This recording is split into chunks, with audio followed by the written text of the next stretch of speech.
subject of sacrifices to the Lord.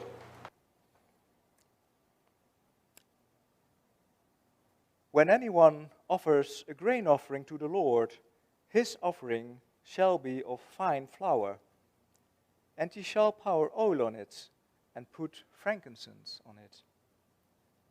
He shall bring it to Aaron's sons, the priests, one of whom shall take from it a handful of fine flour and oil with all the frankincense. And the priest shall burn it. It is as a memorial on the altar, an offering made by fire, a sweet aroma to the Lord. The rest of the grain offering shall be Aaron and his sons. It is most holy of the offerings to the Lord made by fire. And if you bring as an offering a grain offering baked in the oven, it shall be unleavened cakes of fine flour mixed with oil, or unleavened wafers anointed with oil. But if your offering is a grain offering baked in a pan, it shall be of fine flour, unleavened, mixed with oil. You shall break it in pieces and pour oil on it. It is a grain offering. If your offering is a grain offering baked in a covered pan, it shall be made of fine flour with oil. And you shall bring the grain offering that is made of these things to the Lord. And when it is presented to the priest, he shall bring it to the altar. And then the priest shall take from the grain offering a memorial portion and burn it on the altar. It is an offering made by fire, a sweet aroma to the Lord. And what is left of the grain offering shall be Aaron's and his sons. It is the most holy of the offerings to the Lord made by fire. And no grain offering which you bring to the Lord shall be made with leaven, for you shall burn no leaven nor any honey in any offering to the Lord made by fire. As for the offering of the first fruits, you shall offer them to the Lord, but they shall not be burnt on the altar for a sweet aroma. And every offering of your grain offering shall be seasoned with salt, and you shall not allow the salt of the covenant of your God to be lacking from your grain offering. With all your offerings you shall offer salt. If you offer a grain offering of your first fruits to the Lord, you shall offer for the grain offering of your first fruits green heads of grain roasted on the fire, grain beaten from the full heads. And you shall put oil on it and lay frankincense on it. It is a grain offering. And then the priest shall burn the memorial portion, part of it is beaten grain and part of its oil, and with all the frankincense, as an offering made by fire to the Lord.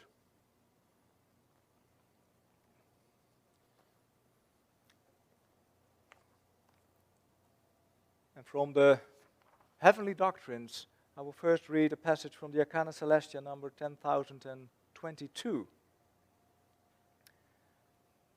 What was represented by sacrifices in general must be stated.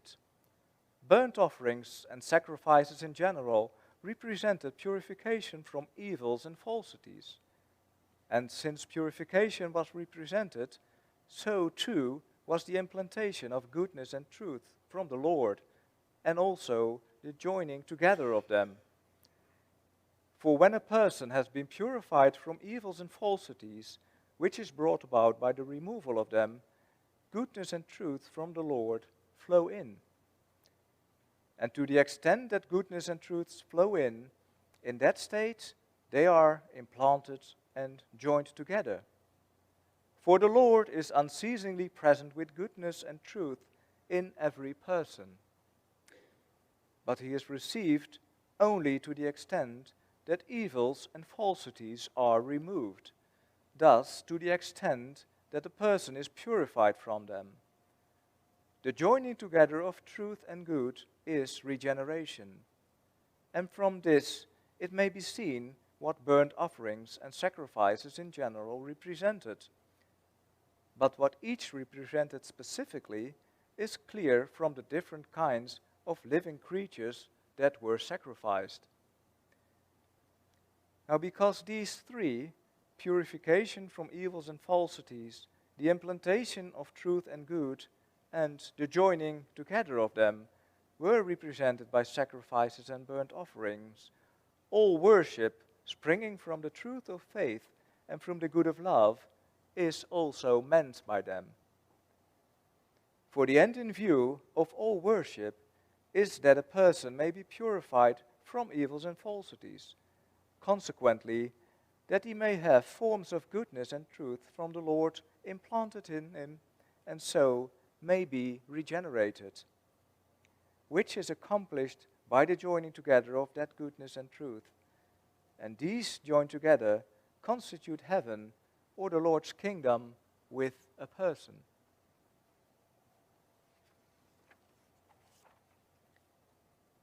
And finally, for this worship, I will read a portion of number 391 of the Word Apocalypse Explained. The altar signifies all worship of the Lord, and especially representative worship, such as there was with the sons of Israel. The altar signifies all worship, because worship in that church consisted mainly in offering burnt offerings and sacrifices. For these were offered for every sin and guilt, also from goodwill to please Jehovah, also for cleansings of every kind. And as the worship of Jehovah, that is, of the Lord, consisted chiefly in burnt offerings and sacrifices, these also were offered daily, namely every morning and evening. And they were called in one word, the continual. Besides a great number at every feast. So in the word, the continual offerings signify all representative worship. And from this it can be seen that worship, and in particular the representative worship of that nation, consisted chiefly in burnt offerings and sacrifices. And for this reason, the altar upon which they were made and which contained them signifies in the word all worship in general. Worship means not external worship only, but also internal worship.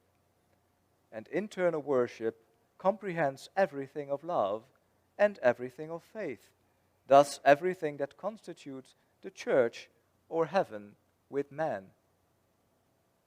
In a word, that causes the Lord to be with him. In the book of Revelation, heaven was represented before John also by an altar, for this same reason, that the whole word was written by representatives, and by such representatives as were with the sons of Israel, in order therefore that the words might be similar in both testaments. The things in this book and that were seen by John are like those in other parts. That is, an altar of incense was seen, the incense itself with the censers, and likewise the tabernacle, the ark, and other like things. But at the present day, such things never appear to any angel or to any man whose sight is opened to heaven. The altar, the ark, and the like things do not appear in heaven at the present day, because to the ancients sacrifices were wholly unknown, and after the Lord's coming they were entirely abolished. Our reading from the word for today was from chapter 2 of the Old Testament book of Leviticus, also known as the third book of Moses. And that chapter deals with a sacrifice to the Lord. But now if I look around here in this congregation, I don't see many of you among you who have brought a grain offer to worship today. And neither do I see any of the animals that are described as offerings in the other chapters at the beginning of the book of Leviticus. Or did anybody bring a young bull or a lamb, a goat or perhaps a pigeon. That doesn't seem to be the case. And why is that so? Aren't we supposed to bring a sacrifice to the Lord nowadays, like the Israelites of old brought to the temple? Or are sacrifices not necessary for weekly worship, for which we have gathered here today? Well, as we heard in the reading from the work Apocalypse Explained, the short answer is that the Lord abolished all forms of sacrificial worship when He came into the world. However, there still is a spiritual meaning to these sacrifices that is relevant for us today. So let us look at those a little bit more. According to Leviticus chapter 3, there was a need to make a sacrifice to the Lord when people committed a sin against any of the commandments. And to be sure, the importance of keeping these commandments and thus of abstaining from sins because they are evils for the Lord, it is stressed throughout the heavenly doctrines. And the writings also teach that sacrifices were the chief form of worship among the Israelites to address those situations when they committed a sin. And in fact, this representative worship among the Jewish and Israelite nation, it consisted first and foremost in sacrifices and burnt offerings.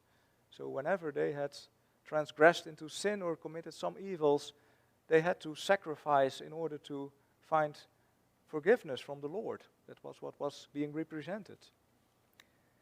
Now the Lord never instituted these sacrifices and the killing and burning that goes along with them. They were originated in the church of Eber, which preceded the Israelitish church. But the Lord permitted them because they could be used as a representation of spiritual things. And the heavenly doctrines, they teach us a lot about the relationship between what is external and what is internal inside of us. And we live in an age when the new church is being established here on earth. And during this time, it is allowed for us to enter within our understanding into the mysteries of faith. But the Israelitish church was a representative of a church. And the new church isn't. The new church can be an internal church again. And indeed, the heavenly doctrines describe that there is both internal and external worship. And external worship that is not accompanied by internal worship doesn't have any value to the Lord at all. Now let us look at number 1175 from the Arcana Celestia. And that number teaches that going to church, listening to a sermon like you are doing now, but also praying, partaking of the sacraments, which will be offered later today, and celebrating feast days, can indeed be expressions of external worship. However, they are only considered as worship by the Lord if they are accompanied by that internal worship. And that means living a life of love and charity. And when these inequalities are lacking, and people believe that all these outer activities are sufficient for worship, in reality, there is no worship at all, as I said. So inner worship consists of useful services that we perform for our neighbor. And only when love of the neighbor is present in us can we truly adore the Lord in worship. This may make us wonder if, provided we are living a life of charity and we are being useful to our neighbors in daily life, if there really is a need to come to church for worship on Sunday. Well, the writings do state that it is necessary to do this frequently. So rest assured, it is good that you showed up here today, even without cakes and animals, and that you did so as a choice that you made in freedom. Because the internal states of worship that we hopefully all experience as we live our life with the Lord, that needs to be accompanied by some sort of external form. Now let us return to the sacrifices that were an important part of worship back in the days of the Old Testament. I told you that we were going to look into the meaning of those offerings, consisting of cakes and animals that are mentioned in our reading. So now let's start with the animals. The writings teach, again in the Arcana Celestia, that if we don't know the meanings of these animals, we cannot possibly know what their offering as a sacrifice means. And all animals have a meaning associated with an inequality that resides in us as human beings, that is somehow associated with our will and our understanding. And by means of our inward self, both that internal self and our outward self can be raised up to heaven and receive love and understanding from the Lord. And that is a reason why these animals that correspond to the qualities in our inner self were used in the sacrifices performed by the Israelite people. They symbolized the regeneration of a person. And because all sacrifices were foremost of worship among the nation, a variety of cakes and animals were necessary to represent all the different situations that come up in regeneration. So let us consider some examples of the animals that were sacrificed on the altar. A lamb represented the purification and regeneration of the inmost or the celestial of man. And a she-goat represented the purification and regeneration of the internal or spiritual man, so 1 degree lower. And the young bull, that represented purification and regeneration of the external or the natural man. So these animals correspond to the 3 degrees that follow in order in a person, namely celestial, spiritual, and natural. And sacrificing these animals represented dedicating various parts of ourselves to the Lord and allowing Him to regenerate us. Now in the Arcana Celestia we find a concrete example of what the difference before and after regeneration of the external looks like. So what was represented by the sacrificing of a young bull in this instance. I will quote from the Arcana. When the external man has not been regenerated, he considered that everything good consists in pleasure, gain, and eminence, and he flares up in hatred and vengeance against those who oppose him.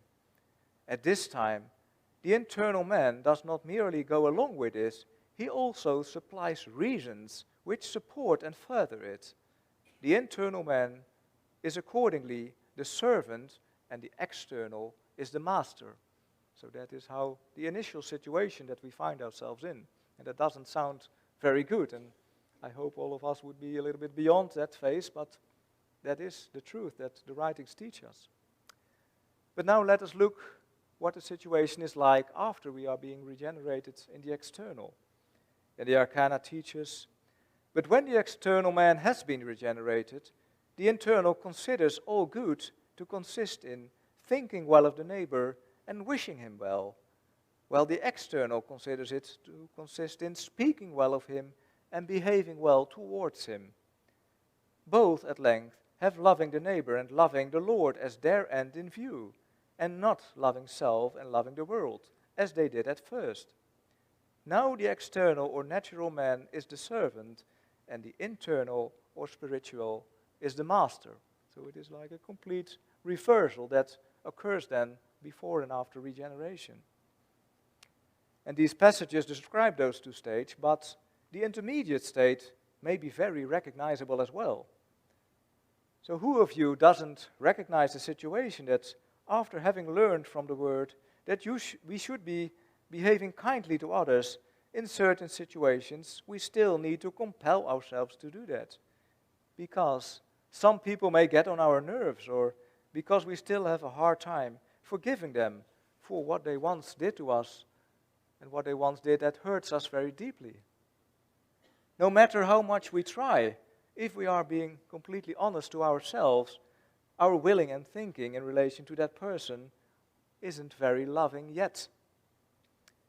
However, if we persist in behaving according to what the Word teaches, we will find that with the Lord's help, our thinking and our willing change as well. When we sacrifice this to the Lord, It means we are dedicating our thoughts, our loves, and actions to Him, offering up our self-will, affections, and understanding, and allowing the Lord to purify, elevate, and direct them. And we may thus dedicate an improvement to the Lord, much like the Israelites of old sacrificed that young bull. Now, apart from animals, also cakes made of grain were offered on the altar, as we have read in our reading today. Now, Moses instructed the Israelites to offer cakes made of fine flour. And the passage from the Apocalypse teaches that fine flour represents truth from a spiritual origin. And that is the case because it originates from wheat, and wheat signifies spiritual good, and truth finds their origin in good. And since the truth of the church was thus represented, it was prescribed exactly what quantity of fine flour, so truth, the sacrificial cookies were to be prepared with. The truths that we receive lead to faith when we internally acknowledge them to be truth. And that is what the frankincense stands for in those old sacrifices. For example, as a child, we may learn that it is nicer to give to someone else than to receive. But it may only be later in life that we actually acknowledge that to be the case. And as a child, we may just hear it, but we think, well, I like receiving something. But as time progresses and we progress, we can really come to acknowledge that a truth we learn from the Word is really a truth, because we are acting accordingly and we can then experience it and really acknowledge it. Now, as you may remember from the reading, the cakes had to be made without the use of yeast, so they were unleavened cakes. In the word, bread means celestial or spiritual food, and for something to be of such quality, it obviously needs to be pure. In heaven, good and truth cannot coexist with evil and falsity. So, considering this, we need to know that yeast means exactly this evil and falsity. So obviously, the bread or cake offered as a sacrifice had to be made without yeast, so it could represent the spiritual or celestial good. And that is also the reason why the bread that is used for Holy Supper, that will be used later during worship, is also unleavened, so made without yeast. Now in the chapter of Leviticus, we read that the flour had to be mingled with oil, and oil represents the good of love. The writings also teach that unleavened bread mixed with oil means purification of the mid-celestial, whereas unleavened wafers anointed with oil means the celestial in the external man. So even the difference between mingling with oil and anointing with oil thus has a spiritual meaning, because of the order in which these degrees are regenerated. And oil mingled in is more internal compared with oil merely being poured onto a bread, which would be more external. So just like with the different kind of animals we talked about before, the different types of cakes and their composition have a very specific internal meaning. And since we all receive some goods and truths from the Lord as we attempt to follow Him, we will have some of those internals that were being represented by the various animals and the cakes inside of us. Our spiritual worship is to offer what is good and true within us freely to the Lord, much as animal and grain sacrifices once pictured in an external fashion. And this is genuine worship, offering our hearts, our minds, and our life in service to the Lord and shunning anything that opposes Him. Now the altar, representing the Lord, may be the only object from all the things mentioned in the prescriptions of sacrifice in the story that can be physically seen here in this church. It was the chief representative of the Lord and consequently of worship. And it still is today, with the open word representing the Lord and His presence here among us. And the Lord also abolished all of the other forms of sacrificial worship, as we heard in our reading today. And I believe we can be genuinely thankful to the Lord for giving us the opportunity to understand what these sacrifices truly mean, instead of still bringing actual animals and killing them and sacrificing on the altar here during worship. That would be a very strange thing. And being able to understand what is meant, that truly is a blessing that we can enjoy here as we live in the era of the new church. However, when we consider those internal meanings of those sacrifices, in the end it may well be that in fact you did bring your spiritual cookies or cakes and perhaps even a bull or another animal to sacrifice here today as an internal state that represents your state of regeneration. And that, I believe, is quite an interesting thought. Now, to conclude this sermon, let me finish by reading a verse from Psalm 116. I will offer to you the sacrifice of thanksgiving and will call upon the name of the Lord. Amen.